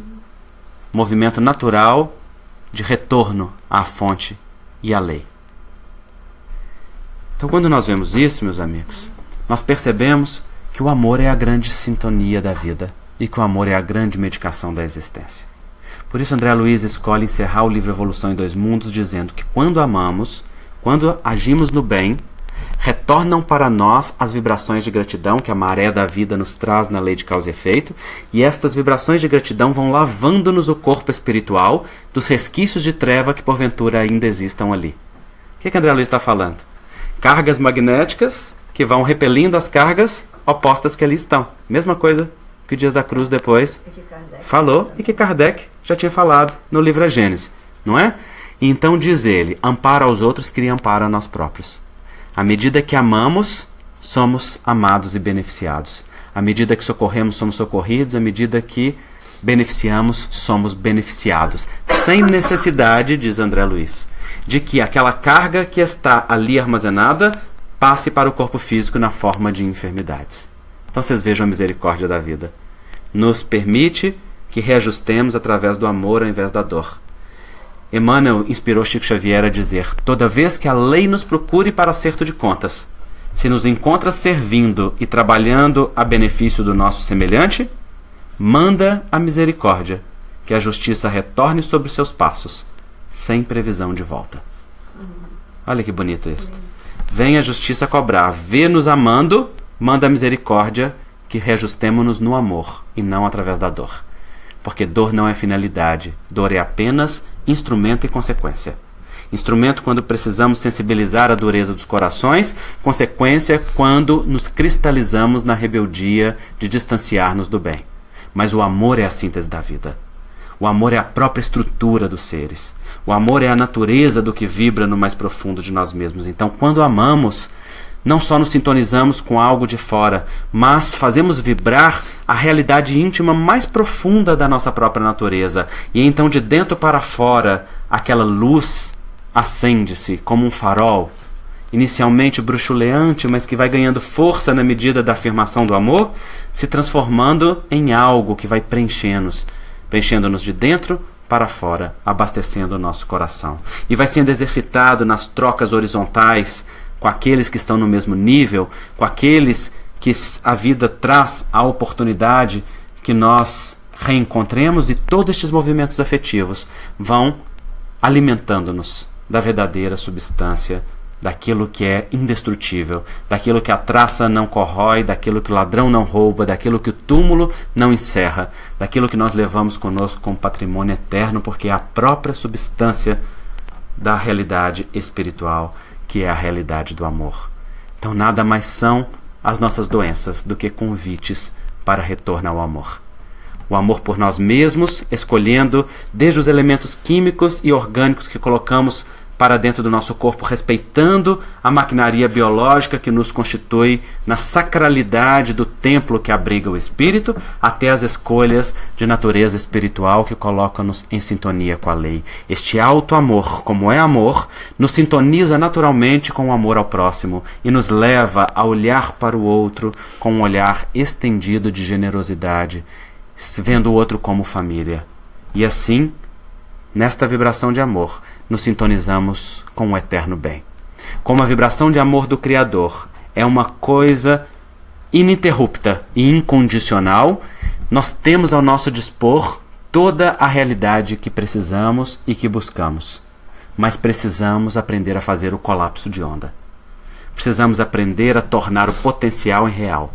Precisamos aprender a abrir a sintonia para que aquilo que está vibrando em torno de nós como bênção e probabilidade se torne concretude através da aceitação. E isso se dá quando, através da vigilância e da oração, nós expandimos os canais de percepção e sintonia, elevando a frequência e abrindo os nossos canais energéticos para sintonizar e receber aquilo que desde sempre já esteve ali preparado para nós. Deus não necessita que nós peçamos. Conhece-nos e prepara-nos de antemão. Por isso, de Jesus, no livro do Apocalipse: eis que estou à porta e bato. Se alguém ouvir a minha voz e abrir, eu entrarei, e com ele cearei, e ele comigo. Como a dizer: eu, que sou a representação do amor divino, estou disponibilizado a todo tempo para todas as criaturas. Aquele que abrir a porta, eu ali estarei. Não se trata de eleitos, se trata daqueles que se elegem.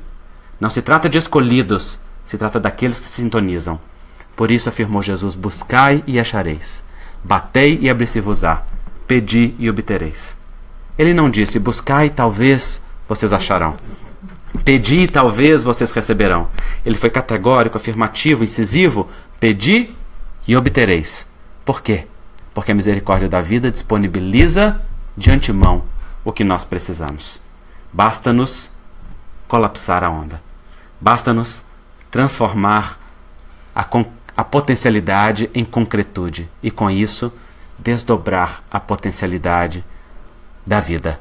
E permitir que aquela semente, aquele vir a ser, aquela potencialidade divina, germine nos seus brotos, nas suas raízes e na sua força, para a realização daquilo que desde sempre foi criada e planejada, que é ser co-criadora, estar na sintonia plena do amor do Criador. Tá claro isso, gente? Any questions? Eu tenho.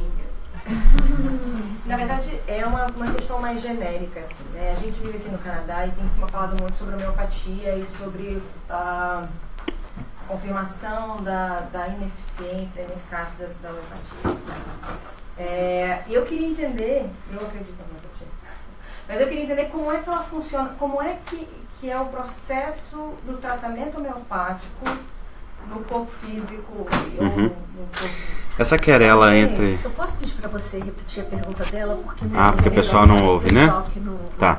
Então ela tá falando que tem um questionamento sobre a ineficácia da homeopatia, né? Um questionamento científico, e ela queria entender como que funciona. Não é possível provar a homeopatia por esses métodos que a ciência está querendo, porque a homeopatia não é quantitativa nem é material. O método que Hahnemann descreveu e descobriu, que revela a natureza curativa das substâncias, ele questiona os modelos vigentes. Então, Hahnemann descobriu que substâncias inertes, quando diluídas, promovem virtudes curativas, apresentam virtudes curativas. E lindeza. Ô, gente, é linda demais, né? Olha que coisa. E sorrindo assim pra mim. Gostosura. O pessoal de casa não tá vendo, mas entrou um neném tão fofo aqui agora, gente, que eu tive que falar primeiro dela. Então, o método que Hahnemann descreveu extrai a virtude medicamentosa das substâncias inertes. Só que essa virtude medicamentosa ela é energética. Essa virtude é uma potencialidade de produzir sintomas que é dada pelo energismo vital daquelas substâncias que estão ali e que o método da diluição extrai. Acima, por exemplo, da 12ª diluição homeopática não tem mais matéria. Atinge-se o número de Avogadro e não tem mais nenhuma partícula. Só tem uma memória energética da virtude medicamentosa daquela substância. Então, a ciência que está acostumada a levar para o laboratório, quantificar, reconhecer a substância, reconhecer os receptores celulares que acolhem aquela substância, que determina toda uma cascata de resposta. Ela naturalmente questiona, porque é um método e um conhecimento que questiona as suas bases e o seu paradigma. No entanto, a medicina homeopática ganha respeito pela eficácia clínica e pela comprovação dos seus efeitos. Então, em toda parte onde ela é respeitada pelas comprovações, e tem muitos trabalhos científicos que mostram a eficácia clínica da homeopatia em várias situações. Então, só para entender a querela, tá?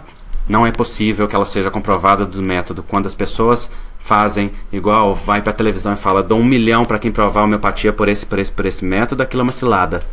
Porque naquele método específico não é possível comprovar, porque você utiliza-se de um paradigma para comprovar outro. Bom, dito isso, como é que a homeopatia funciona? A homeopatia funciona atuando dentro da energia vital, no corpo etérico. E o que ela faz é dar um estímulo de natureza semelhante. Hahnemann descobriu que as medicações homeopáticas, quando experimentadas por indivíduos sadios, elas produziam sintomas. Esses sintomas catalogados, tanto no nível físico, emocional e mental, nos seus mínimos detalhes, fornecem uma imagem daquela medicação. Significa que aquela medicação é capaz de produzir aquele sintoma. Hahnemann descobriu então que quando esta medicação que produz esses sintomas é administrada para os indivíduos que têm a mesma imagem do que ela é capaz de produzir, ou seja, que possuem os mesmos sintomas que ela produz, ela dá um estímulo de reequilíbrio na energia vital. Como que isso funciona? A energia vital é comandada pela physis, a sabedoria natural do organismo que conduz à saúde. Mas nós perturbamos a energia vital frequentemente com inúmeros comportamentos. Comportamento mental, comportamento físico, comportamento emocional. E a energia vital, então, fica perturbada em um determinado sentido. E, por vezes, sem força suficiente em si mesma para fazer um movimento de reequilíbrio. E, então, ela não consegue retomar a harmonia ou a homeostase daquele organismo. Na maioria das vezes, a energia vital faz isso automaticamente. Em todos os dias, nós temos aquilo que a homeopatia chama de atualizações de saúde, que nós estamos o tempo todo fazendo movimentos de reequilíbrio diante de algo que perturbou a energia vital. E aí gera coriza, gera aquilo que são sintomas que aparentam ser resfriado, que são um mal-estar temporário e que, na verdade, é uma atualização da saúde, um movimento de reequilíbrio rápido. Mas quando essa energia vital está contraída, sem força suficiente para fazer o movimento por si mesma, então vem uma medicação de natureza semelhante, dá um estímulo na mesma direção do adoecimento e aquela energia vital ganha uma força artificial para reagir. Imagina uma mola que está contraída, está agarrada, não tem força sozinha para voltar, aí você vai lá e dá uma mãozada no mesmo sentido do que ela está contraída, ela solta aquilo que estava presa e volta com toda a força. É isso que a medicação homeopática faz na energia vital.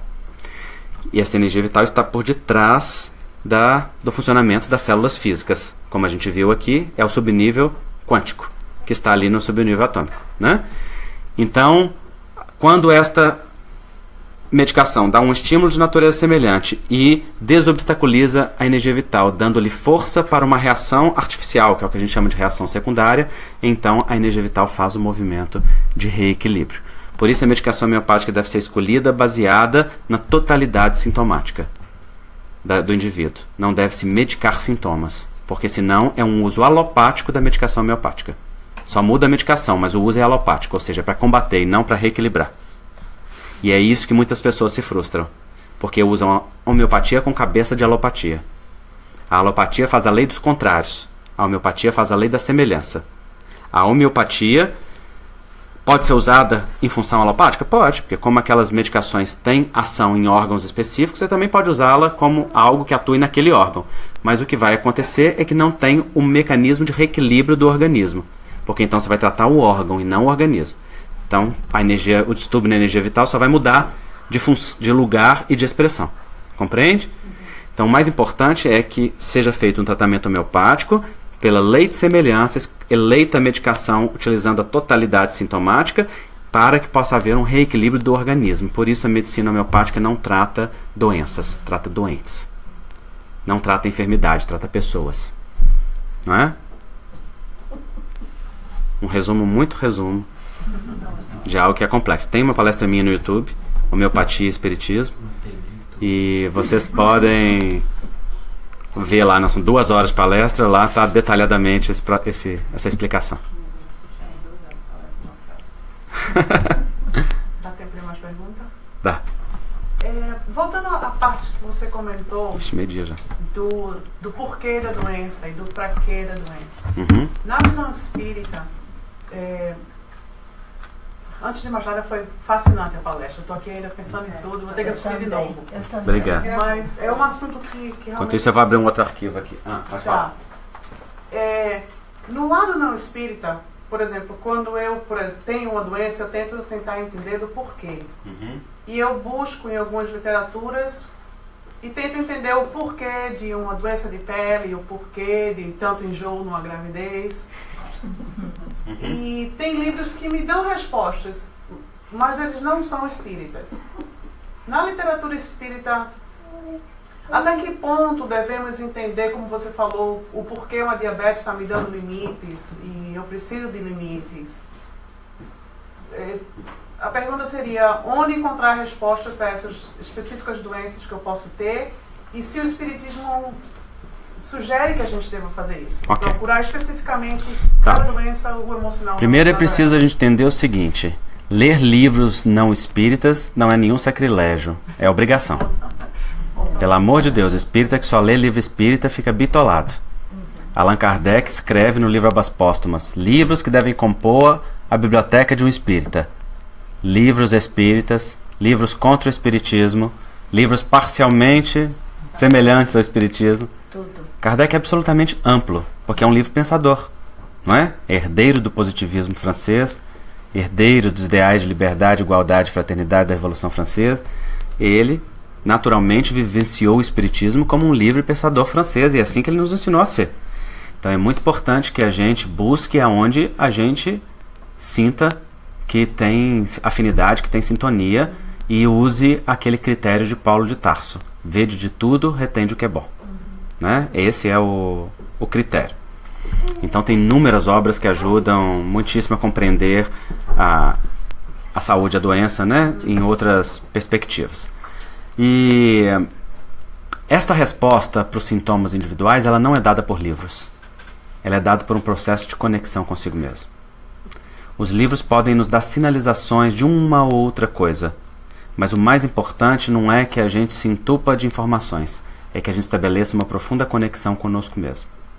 Se eu não sei o que significa um sintoma, eu posso sim buscar o significado simbólico daquela área corporal que está sendo afetada, posso ver o que existe na literatura de descrição, ou tanto daquela doença quanto do significado psicológico dela. Isso é muito útil. Mas mais útil que isso, é entrar em contato com o corpo para perceber o que aquele corpo tem a nos sinalizar. Então nós podemos, por exemplo, fazer meditações ou visualizações criativas onde a gente conversa com o corpo. Onde a gente pergunte ao corpo: que movimento é esse? O que ele sinaliza? Também. E a resposta vem. Vem ideias, vem pensamentos, vem intuições, vem sonhos, vem circunstâncias, porque então não vem nada para você, mas no dia seguinte você recebe um livro de presente. Ou alguém chega para você e te faz algo. Por quê? Porque no momento que você faz uma meditação desejando isso, você coloca esta possibilidade no seu campo magnético. Colocando no campo magnético, esse campo vai atrair a circunstância.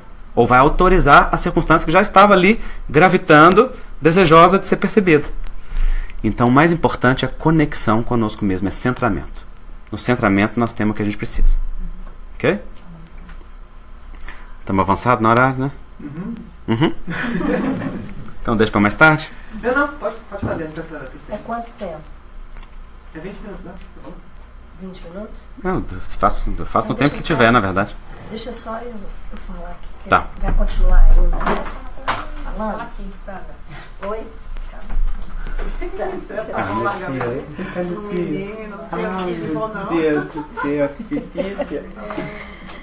Bom, gente, agradecemos a todos aqueles que nos ouviram para essa primeira parte. A segunda parte agora, a gente vai falar, o Andrei vai falar um pouquinho dessa ONG que ele participa e que é maravilhosa, que é a Fraternidade Sem Fronteiras, que é um trabalho que é feito na África, em Moçambique e Madagascar. Então, a gente vai assistir agora um vídeo de... Quantos minutos o vídeo? O vídeo é de uns 2 minutos, mais ou menos. 2 minutos. E depois ele vai falar um pouquinho. E a gente falar vai ter primeiro, depois... a gente vai ter um lanche juntos para aqueles que quiserem saber um pouquinho mais, se interessarem. Eu tenho certeza que tanto o Andrei quanto o Ney, que estão aqui presentes, podem dar maiores informações. Ok? Olá, Ney. Carregar ela. Você quer ficar com o tio Ney? Deixa eu mostrar. Ó, o povo que não viu ainda. O que me tirou a atenção? Como que a gente concentra em outra coisa que não seja isso? Fofura. Delícia. Então, gente, a Fraternidade Sem Fronteiras, quem conhece? Levanta a mão só para eu saber. Ok. A Fraternidade Sem Fronteiras é uma ONG criada em Campo Grande, Mato Grosso do Sul, por um espírita muito dedicado, que é o Wagner Moura. Não é um ator, mas é um artista. E o Wagner sempre teve um chamado na alma para servir na África. E um dia, quando ele teve condições, depois de criar um centro espírita e um trabalho maravilhoso na periferia de Campo Grande, ele foi para Moçambique, o país de menor índice de desenvolvimento humano de língua portuguesa, já que ele não falava nenhuma língua estrangeira, para ver o que ele podia fazer. E chegando lá, descobriu que Moçambique tem 1 milhão de órfãos. 610 mil devidos ao HIV e à AIDS. E então, ele viu situações como essa. Casas de pau a pique, né? Eu não te passei o arquivo para você passar pro pessoal de casa, né? Não tem carros. Eu não te passei o arquivo para você passar pro pessoal de casa, né? Aham. Você quer o pendrive aí pra você abrir? Quer? Só um minutinho.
Eu não falo essas coisas porque a mãe não gosta de ouvir.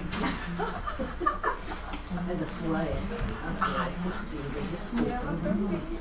Coisa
Ok, então o Wagner foi para Moçambique e percebeu que lá tinha 1 milhão de órfãos, 610 mil devidos ao HIV e à AIDS. E os órfãos vivendo nessa situação, ó. Casas de pau a pique, né? 80% da população vive nas aldeias, vive nas pequenas comunidades. 60% das mulheres são analfabetas. Então é uma situação muito difícil. Vocês imaginam crianças vivendo sozinhas, gente? Em casas como essa? Pois Moçambique tem 24 mil famílias chefiadas por criança, catalogadas. Vocês imaginam um menino de 9 anos virar pai de família? Pois nós acabamos de conhecer um menino que, quando os 3 filhos ficaram órfãos, o mais velho tinha 9 anos e ele virou pai dos outros 2. Quando nós os conhecemos agora, já estava com 14 anos. E lutando absolutamente sozinho, né? E nós perguntamos, qual que é o seu sonho, o que você quer? E eles falaram assim, os 3, estudar.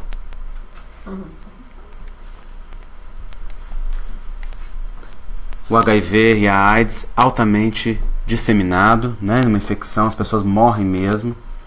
A água não é potável, é barrosa e salobra. Olha a cor da água. Vem de poços superficiais.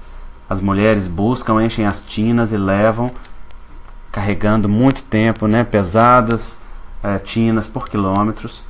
Em algumas regiões, como na fronteira com Zimbábue, não chove abundantemente há 13 anos.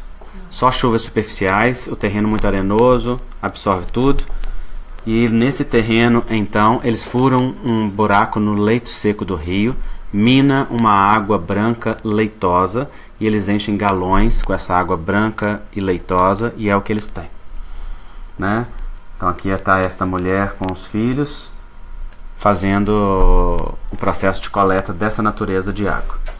A comida é muito restrita porque tem muita terra, mas não tem água. Então só o que é muito resistente é que dá, que é a mandioca ou milho. Mas eu raramente vi mandioca lá, a não ser aquela que a gente compra. A plantação mesmo, por eles, não sei, os agricultores que têm uma fazendinha, né, que é chamada lá de machamba, não sendo isso, muito raramente. Agora o milho, a gente até vê uma ou outra pessoa que conseguiu semente plantando. É um milho branco, o milho branco é um milho sem nutrientes, né, então é bem pobre, e esse milho eles pilam, trituram, levam ao fogo com água e sal, e formam essa massa branca cinzentada que é a shima. E a shima é puro carboidrato e não tem gosto de nada. E eles comem a shima que não tem gosto de nada com ervas amargas do campo.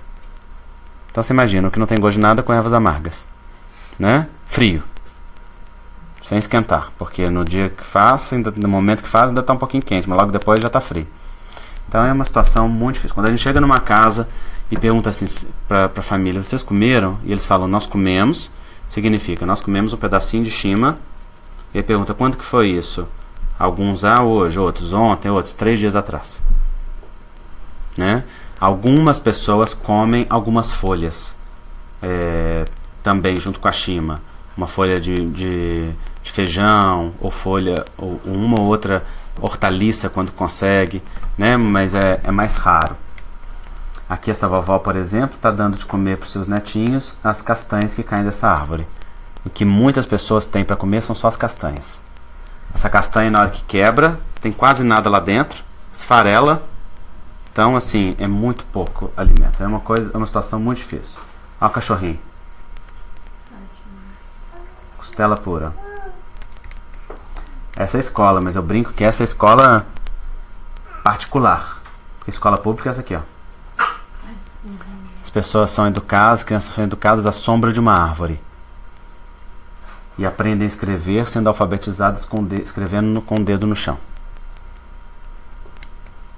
Então eu vou mostrar para vocês a Linda e Alegria, um vídeo, para vocês verem o tipo de criança órfã amparada por esta instituição.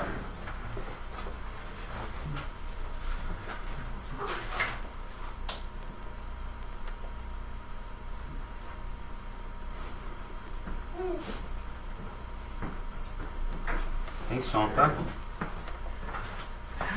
Não tá pegando, não? Você quer que apague a luz? Como é que tá a imagem, irmã? Tá bom. Não quer que apague, não, a luz? Tem que liberar o som aqui, gente. Tá bem posicionados? Melhor, né? Não vai te dar, não. Não.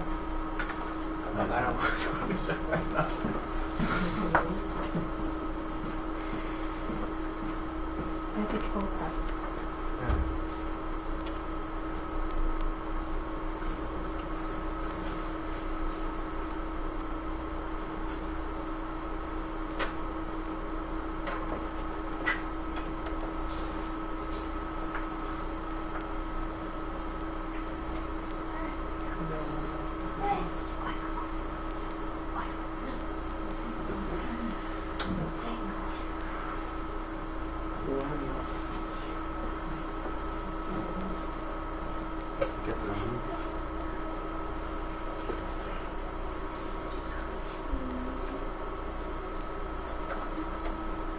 Tecnologia.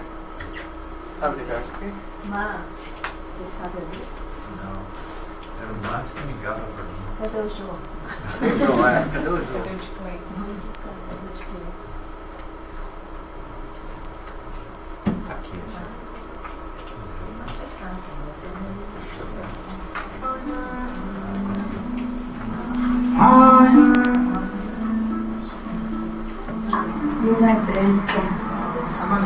Samano shanapa na anamana na papai anavo anatiti.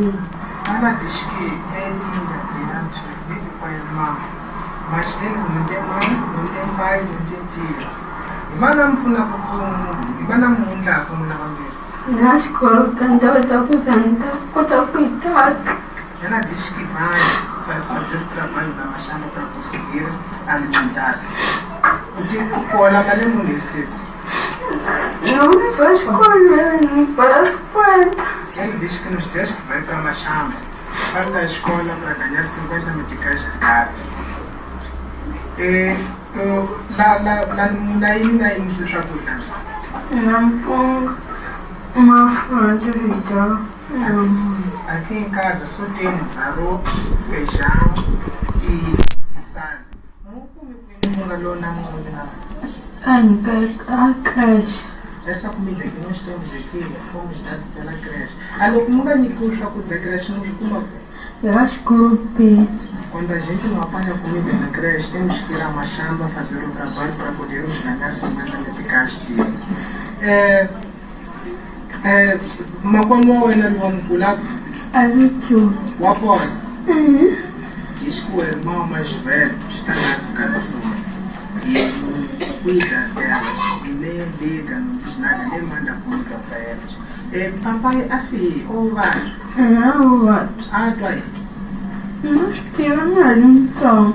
Diz que o pai e a mãe morreram quando ela era pequenina e não sabe o motivo da doença que levou ao morte dos pais.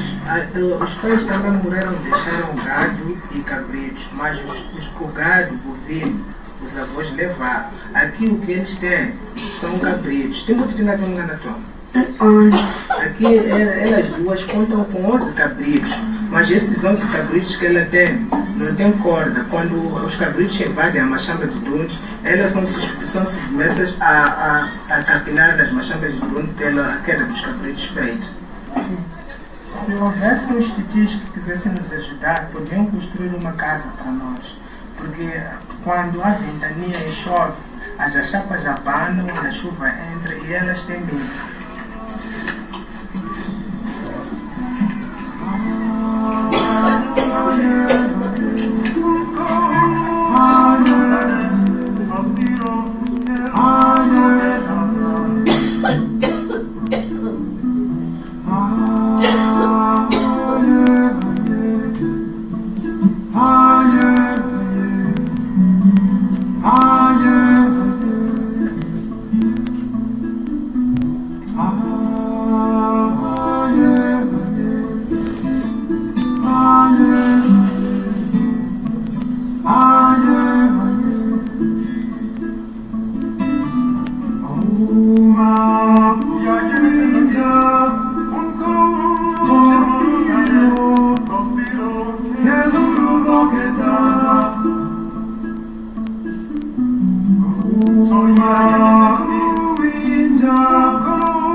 Então, quando Wagner viu esta realidade, ele voltou para o Brasil e estabeleceu um trabalho que cria centro de acolhimento nas aldeias, aonde as crianças passam a metade do dia, recebem refeição, higiene, projeto cultural através da música e reforço educacional. A outra metade elas estão na escola.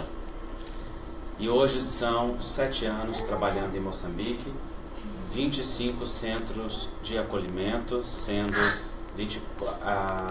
23 em Moçambique e 2 em Madagascar, 12 mil crianças órfãs amparadas diariamente, 10 mil em Moçambique, 2 mil, mais de 2 mil na verdade, em Madagascar. Um trabalho extremamente sério, respeitado, valoroso. E no Madagascar, que nós começamos a trabalhar em fevereiro, tem uma situação ainda muito pior, né? Porque a dor e a miséria lá são ainda maiores. Então vou mostrar para vocês a situação de Madagascar.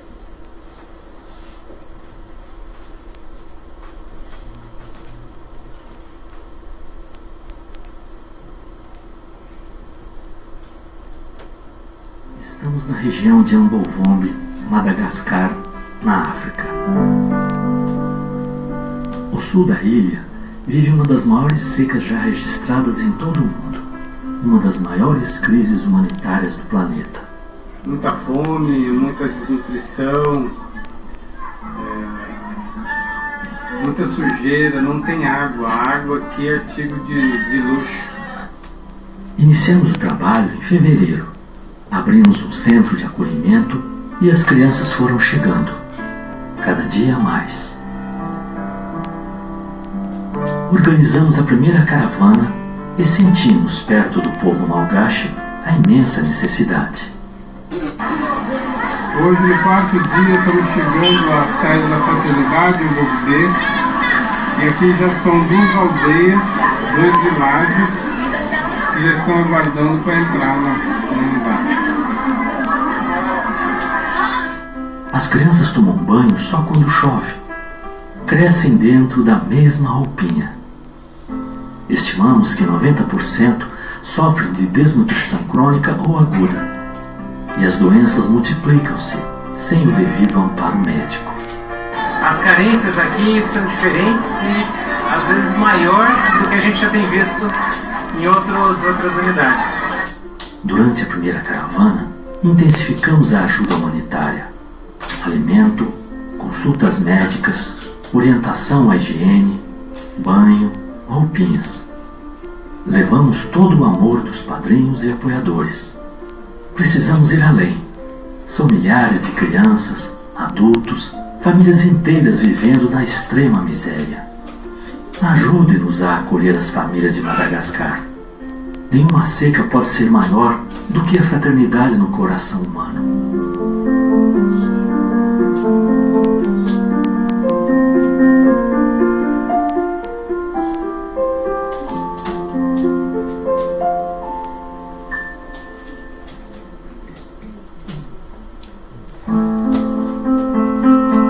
Estamos na região de Ambovombe.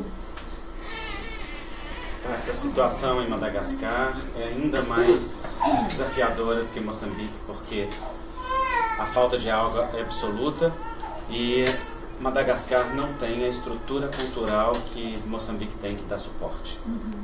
Então, a ONG está trabalhando lá desde fevereiro, já abriu 2 centros de acolhimento, que ampara já milhares de crianças lá, né?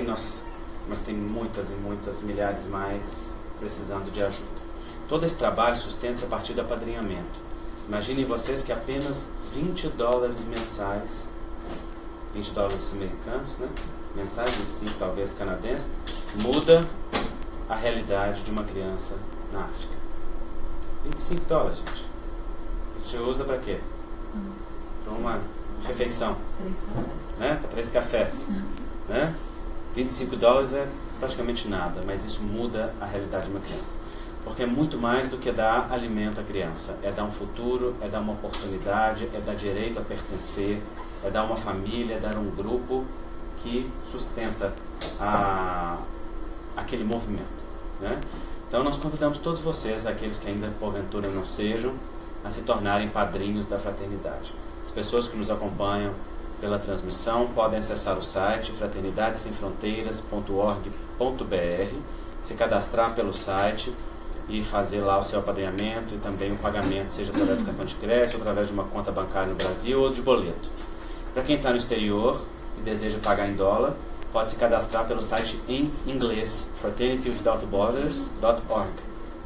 Então, nesse site, fraternitywithoutborders.org, existe a ficha de cadastro em inglês, existe a opção de pagar em euro, em libra, em dólar, e quem está no exterior pode também colaborar. Tá certo?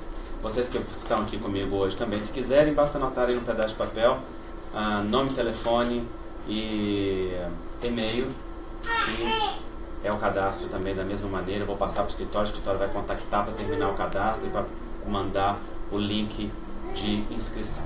Tá certo? Também quem desejar, e lá nos Estados Unidos eu fiz muito, das pessoas que desejaram pagar 6 meses ou pagar uma anuidade em cash, eu levei, eu estou levando. Também tem esta opção, né, de pagar. Enfim, o que não falta é a opção de ajudar. O que importa é que a gente se some, né, assuma a oportunidade e a responsabilidade que nós temos, nós que vivemos na abundância, né, de partilhar com a nossa família, sobretudo uma família a qual nós temos profundos compromissos espirituais, porque os povos africanos são nossos credores, somos devedores deles, né? Okay?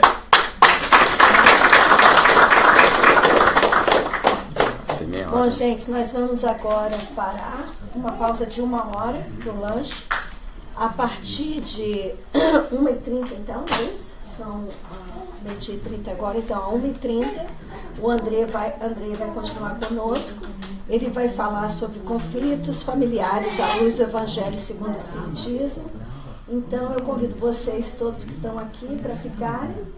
E amanhã ele vai falar sobre reconciliação com você mesmo, sua família e Deus. São tópicos maravilhosos e eu espero poder contar com a presença de vocês aqui pessoalmente, né? Com a presença dos nossos amigos virtuais. Muito obrigada. Até já.